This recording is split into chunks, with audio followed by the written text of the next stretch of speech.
Conby had run their car off the bridge. He pulled Grace out of the sinking car, but left her father to drown. He could have saved him. There was time. He just chose not to. Instead, he took Grace back to New Orleans and collected his paycheck.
I can't leave. I got a job to do.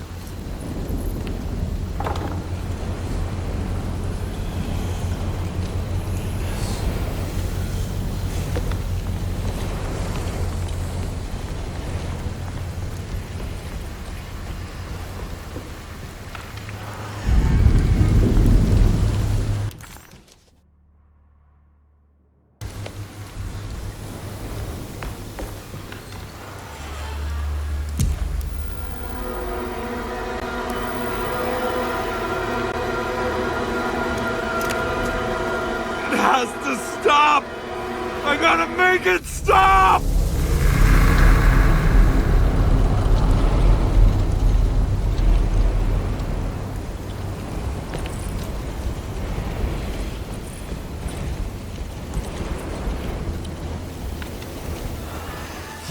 Detective, am I glad to see you. Lock the door, will you? I don't think Dr. Gray would appreciate us snooping around. What's going on here? This feels so strange. Detective Conby felt removed from himself. Like driving drunk, he carefully tried to navigate his environment. What the hell was going on? Was he finally losing his mind? At least Emily was here to call the police if he went off the deep end.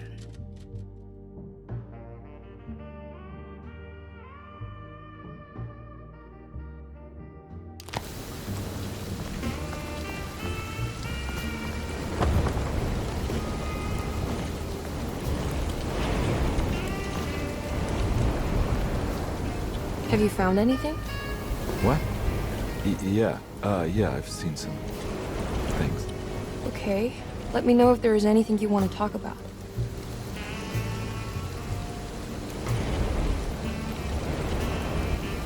You don't find this place strange? Derceto is certainly one of the stranger places I've been to.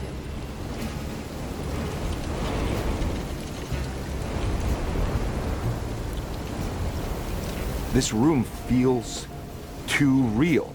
Hyper real. More than anything I've ever experienced. Okay. I don't see what you mean. Forget it. I gotta get back to breaking the contract. Yeah, that's what I was talking about.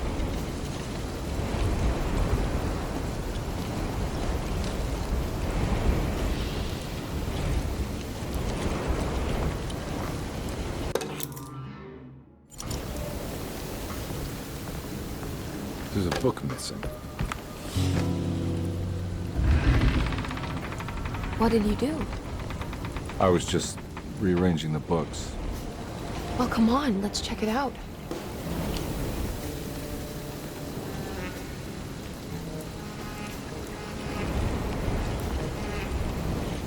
think I'm beginning to understand. Dr. Gray is dealing with some kind of mass delusion.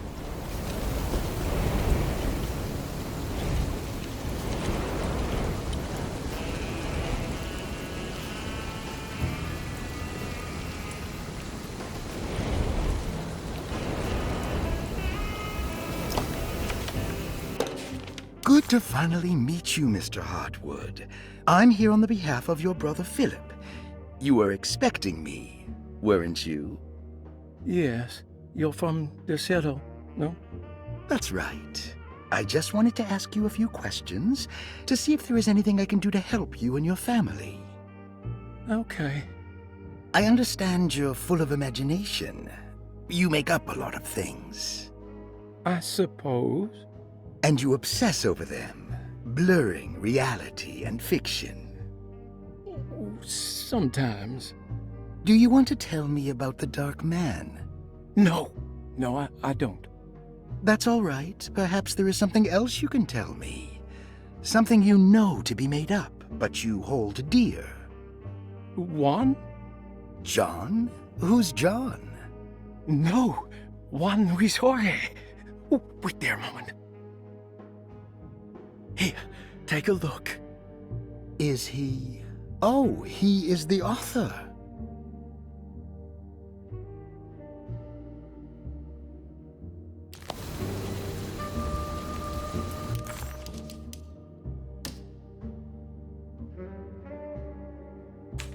It's a magnificent book.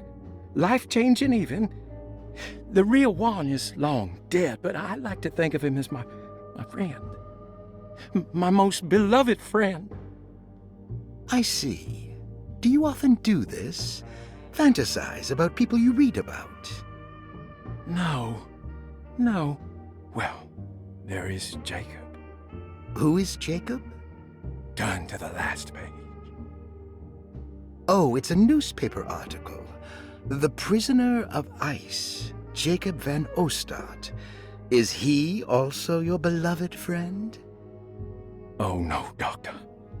Not at all. He is the fire that fights fire. Yes, I think it's clear your overstimulated imagination, this mania, needs to be tempered for you to live a normal life. I know your family calls it the Hartwood curse, but I want you to know that there is nothing supernatural about your condition. It's all inside your head. And with that, I'm very qualified to deal with. In time, you will be cured. In time. Yes, in time we will exorcise all your demons, all the dark men. Yeah! Please, Mr. Hartwood, calm yourself. What happened? Oh, don't you worry your little head about it, Miss Hartwood. Your uncle and I just had our first breakthrough.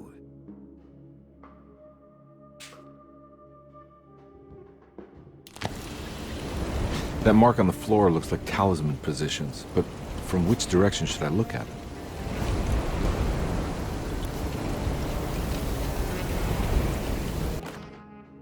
The Snake Dagger, a monograph by Yael Klein. In Ludwig Prin's book on pagan rituals called The Mystery of the Grave, as translated by Nicholas Vachy, there are several references to a sacrificial dagger called the Snake Dagger. It has long been thought of as a poor translation of the original text, that it would be more appropriate with worm dagger from the Latin vermis cultrum. This seems natural following the recent consensus that the original title of Prin's book, De Vermis Mysteris, should literally translate to the mystery of the worm. However, this would take away from Vachy's great effort at translating the underlying meaning of the words and revealing several cultural beliefs.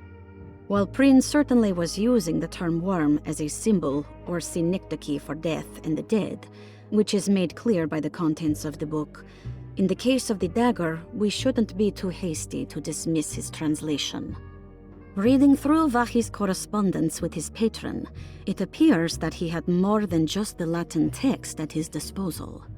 Vahi had dug up Prin's living relatives and uncovered several cross-referenced historical texts and an actual snake dagger. The dagger was dated to the early Middle Kingdom of Egypt and had such a clear shape of a wave that Vahi considered calling it the sinusoidal blade. Knowing the full story, it seems prudent that he chose to translate it as snake and not worm. There are several reasons why this choice of word helps us understand the pagans that Prin's book attempts to describe. The symbolic value of the shape becomes more apparent when reading about the use for the dagger. In the passage of possession and exorcism, we find the snake dagger poisons the poisoner within the victim and is therefore pacified. Where the literal text would tell us that the worm dagger trumps the demon possessing the victim, it tells us nothing of their reasoning, only that somehow this dagger wins against the demon, like it had the better hand in poker. Vahi's translation allows us to follow the underlying logic to the ritual magic that is being performed. Poison the poisoner sounds like fighting fire with fire. That to hurt the demon possessing its victim, the priests would have to fight back with a power that is known to the evil they are fighting. The snake dagger is therefore not only a good way to describe its form, but it also helps us understand how it could be thought of as a useful tool for exorcism. Finally, it also helps us understand their relationship to lunacy, that it was thought of as something poisoning the mind rather than controlling it. What is also interesting to note is that the possessed are always considered poisoned in their head and not their heart. The snake dagger always went to the eye of the possessed, leaving them partially blind, if they had the good luck to survive.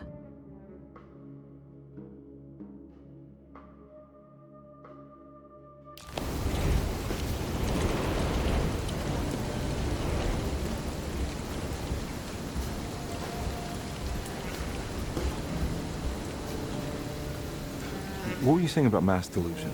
Derceto seems to have a deranging effect on people living close by. It has a history of creating cults devoted to some nature goddess. Even the name Derceto refers to the cult existing here before the Civil War.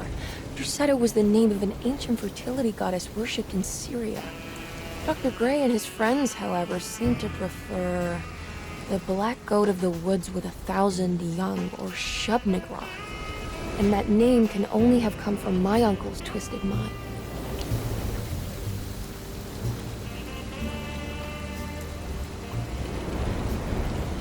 Think all of them are in this cult business? Even Jeremy? I'm not sure any of them have a choice at this point. We just need to find a way to stop all of this.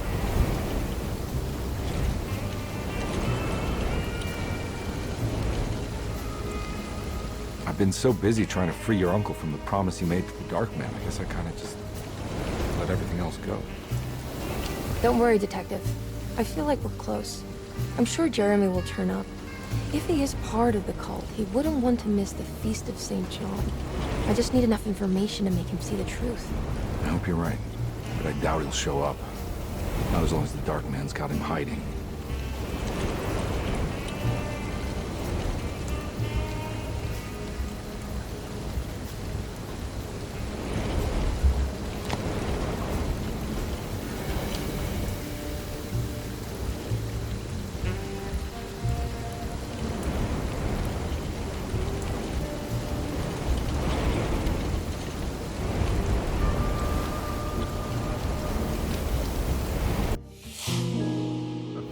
Has that been there this whole time?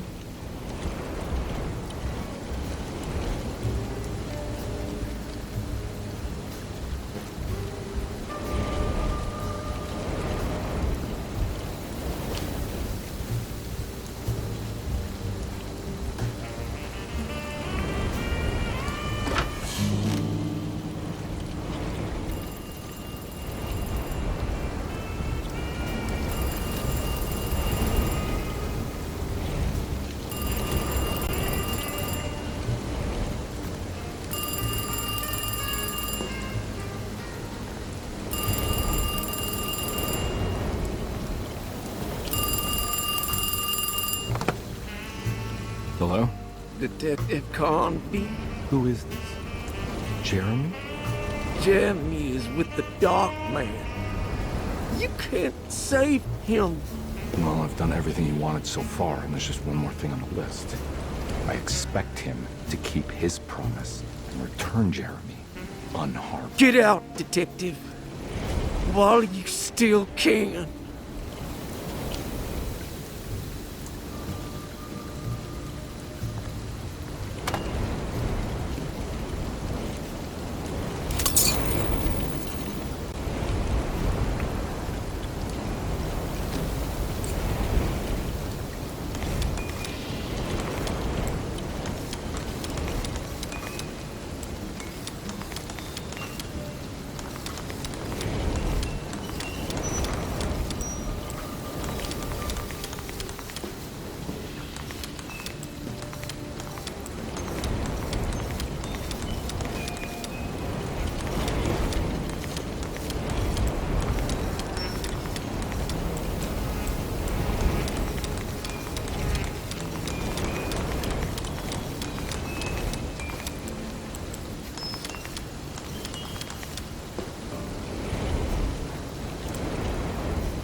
Detective Carnby wanted nothing more than to make sense of it all.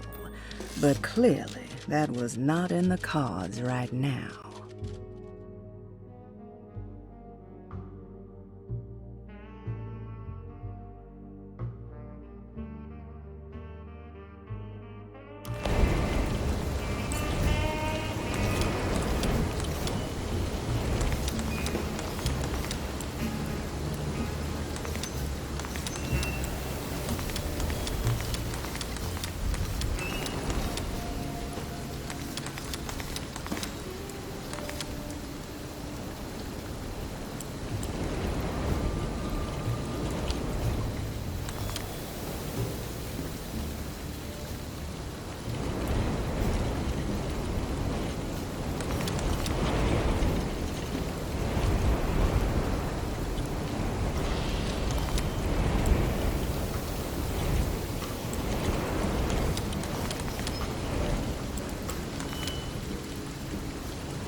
You okay? You look a little frazzled. Just stupid telephone. I know, I tried calling the police earlier. The telephone is completely dead. It's not... Yeah, no, the telephone isn't working.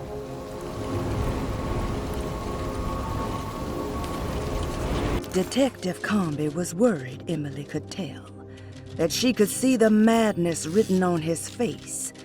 But what if he was the only one seeing the truth? Could that still be the case? If only he could find evidence that would make her understand that he had seen beyond the veil, or at least something that would show her he was worth the money she was paying him. Miss Hartwood, I think you're gonna want to see this.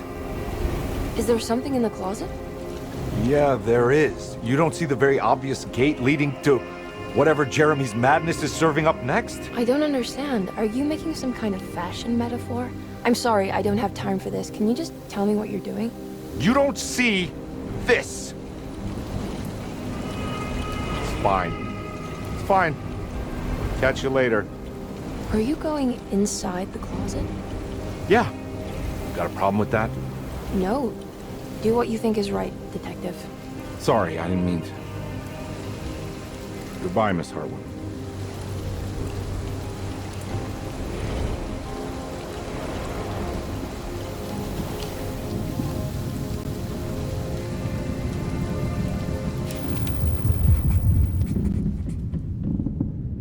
Disheartened by his failure to make Emily understand what he was doing, Detective Conby actually felt better seeing the frozen hell before him.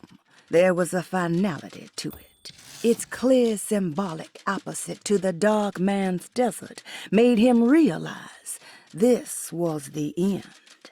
Soon it would all be over.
I'm all out of bullets.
Hey, you!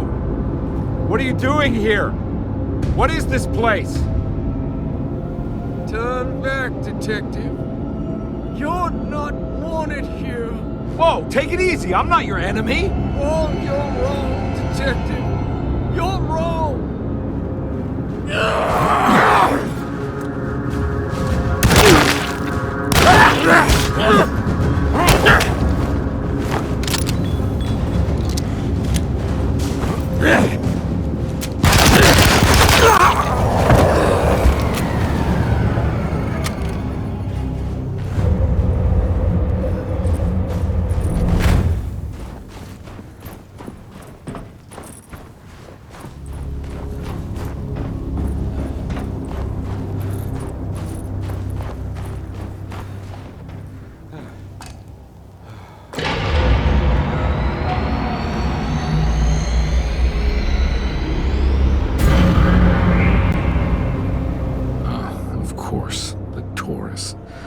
I figured you wouldn't want your stars aligned, Jeremy, or maybe that is what you need to temper that mania of yours.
God's sake, stay dead, will you?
I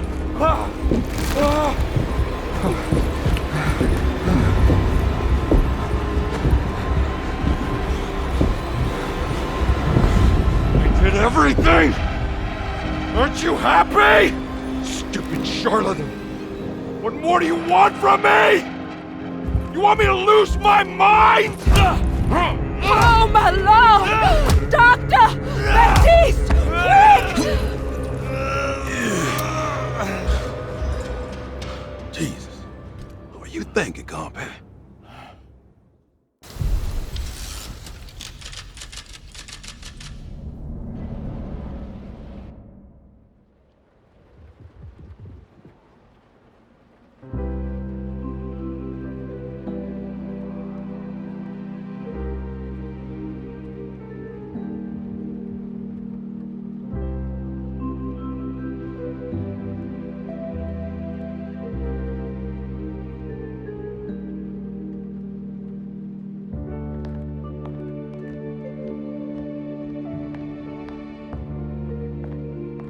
You awake?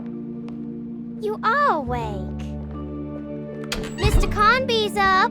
Hey, buddy! I thought you'd be knocked out for the rest of the night. Come on out and join us, will you? I'll save you some gumbo. Good to have you back. You gave us all a good scare. What happened? You had a psychological breakdown. Sorry for manhandling you, but you were being violent, you see. You stabbed Jeremy and then punched Dr. Gray. Are they... okay? Jeremy's a little strange, but everything's back to normal. Really? All thanks to you, combat. You want to try standing up?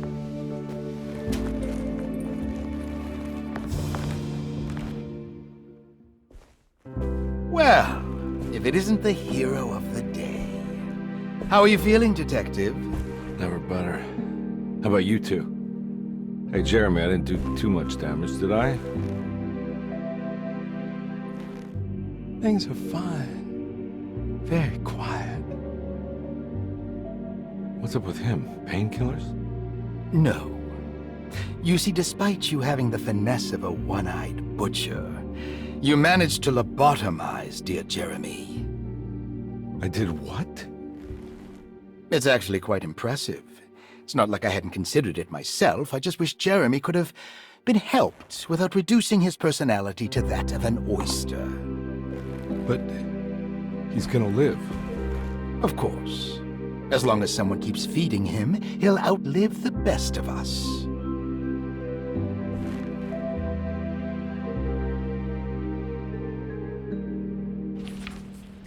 Everything was back to normal. Did any of it really happen? What had Conby actually been doing all night?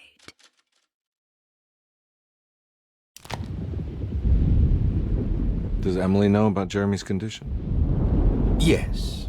She seems to be handling it quite well under the circumstances.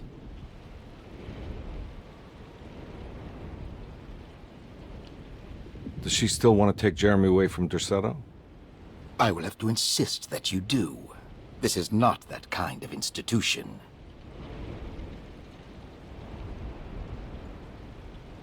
Jeremy, hang on for a little longer, okay?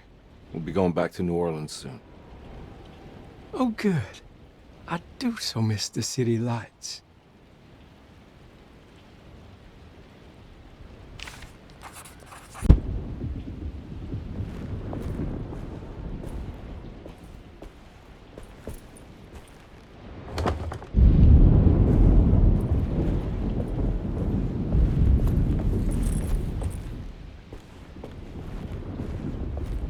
Hey, Ruth.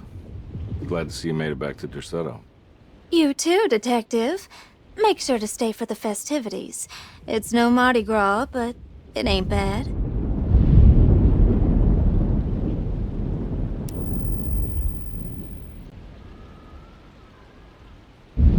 You seen Emily around? I saw her packing some things into that old jalopy you arrived in about an hour ago. I'm sure she hasn't given up on you yet.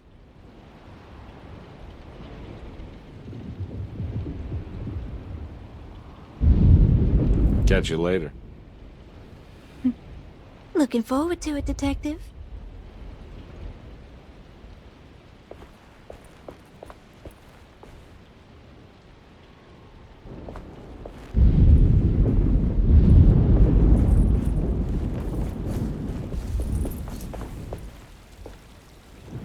Good to see you back on your feet, Detective. Have some gumbo. Thanks. I'll save it for later.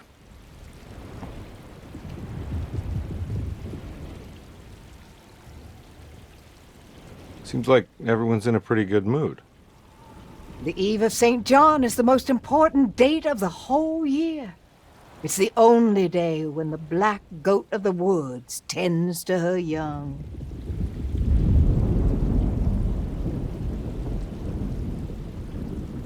I'm gonna go look for Emily. Don't worry about her. She wouldn't leave without you, would she?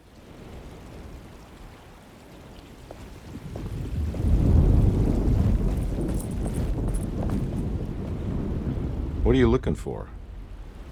Just keeping an eye out for the storm. Radio says it could be a wild one.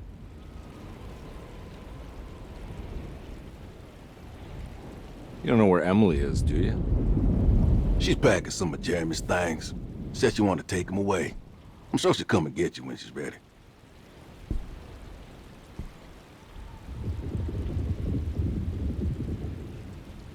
I should probably get a move on then. See you around, compare.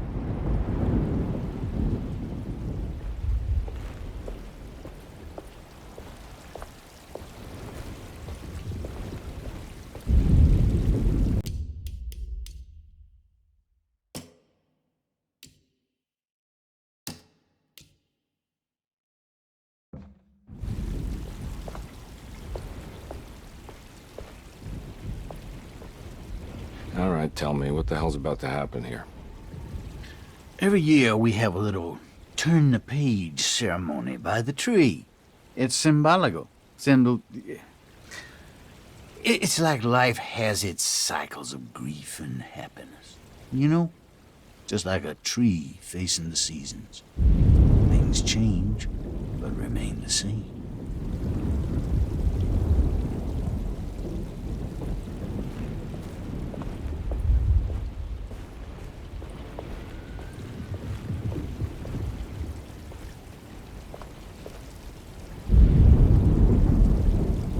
That is one impressive tree. More impressive than you could ever imagine.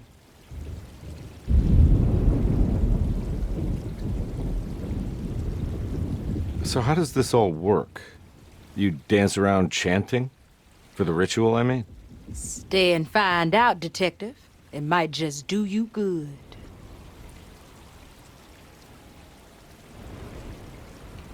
You haven't seen Emily, have you? No, Detective. I haven't.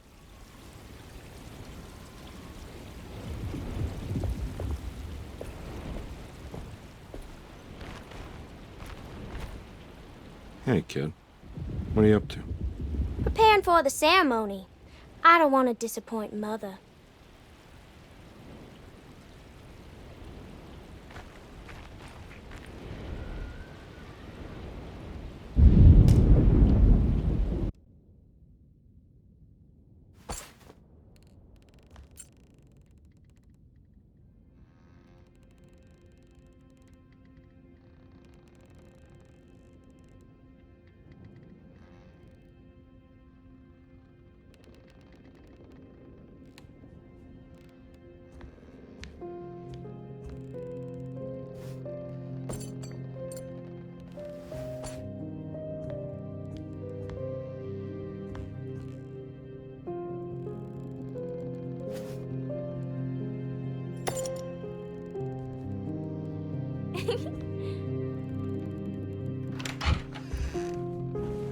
Hey, kid. What are you up to? Nothing much. Yeah? Anything I'm gonna have to pay for? You're bored, aren't you? Yeah, I can tell. You want to see if we can tear your mother away from the play? Can you believe they're still going? It's been hours. You forgot this. Well, I just didn't want you to think we had abandoned you in there. Can we go home? Yes, please. Can we? What? You guys didn't like the play? It was alright. A little difficult to follow. Oh, I agree. Let's just say there were moments where it left me alone in the dark. Oh, God. That's the name of the play. Whoa, what do you know? Did you like it, sweetie? There should have been a hedge maze. A hedge maze? Uh-huh. And pirates. That would have been fun. Well, maybe next time.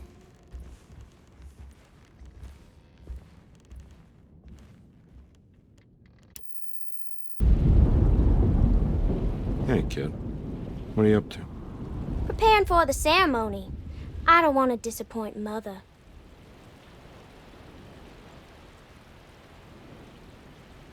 What's your part in this? I'm the Cabri Corn. It's very important. Only I can settle our debt.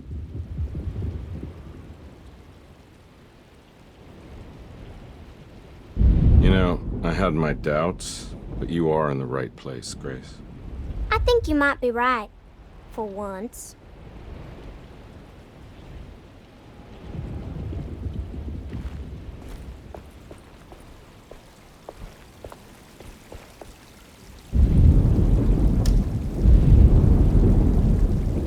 Everyone knows what to do? Y'all know the new words. Mrs. Thompson, we talked about this. I'm not sure everyone is comfortable. Doctor, I insist. This is important. We've waited for so long, Doctor. Let's just go with the old song. Not every change is an improvement. Boss, good or bad, we need to move forward. All in, Doc.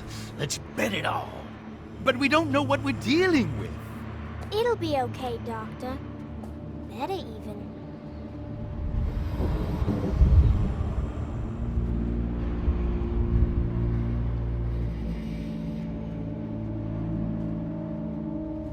Ever there praises in abundance to the black goat of the woods. Hear us, Mother. Take pity on us. Take pity on us. Ever Hear there us, praises Mother. and Praises abundance and to the abundance. black Black goat goat of the pity woods. on us. Hear Hear us, us, Mother, Mother, and take pity on us. Take pity on us. Ever there praises and abundance to the black goat of the woods. Hear us, Mother, and take pity on us.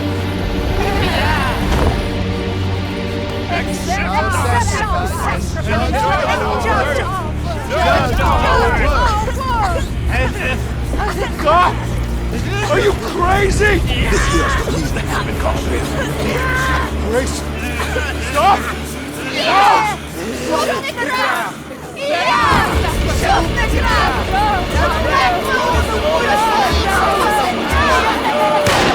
Stop in the ground! Yeah! Stop in the ground! Get my uncle out of here! Jeremy, come with me!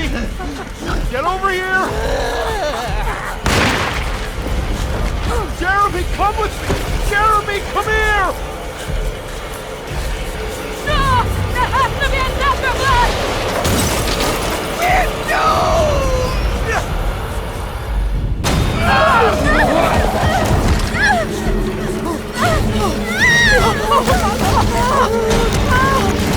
Jeremy!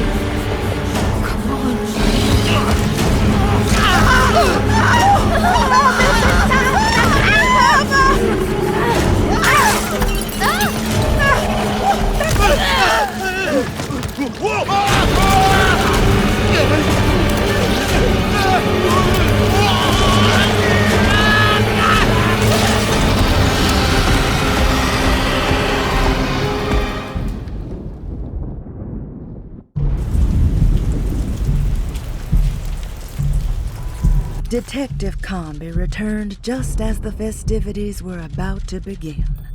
Emily was grateful that she didn't have to sit through whatever ceremony the people at Derceto had fashioned. Instead, they excused themselves and made their way to the front side of the house. With a tremendous sense of relief, Emily climbed into the car. She watched Comby ready the back seat for Jeremy in the rearview mirror.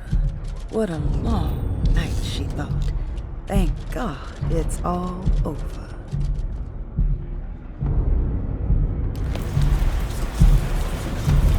I can't let that monster leave Derceto. I have to stop it.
Detective! Oh, what the hell was that?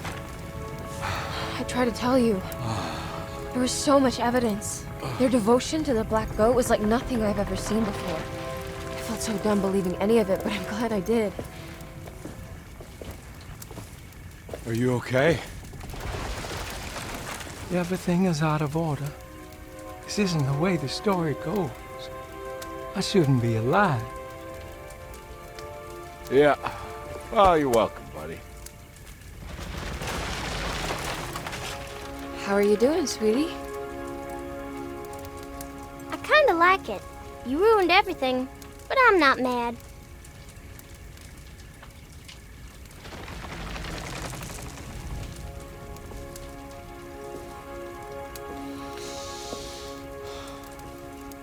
All right, you ready to head back to New Orleans? Come on, Jeremy. We're leaving. Can I come? I thought you said you didn't need saving. Don't leave her. She's important. Of course we're taking her with us. Yay, I'm important.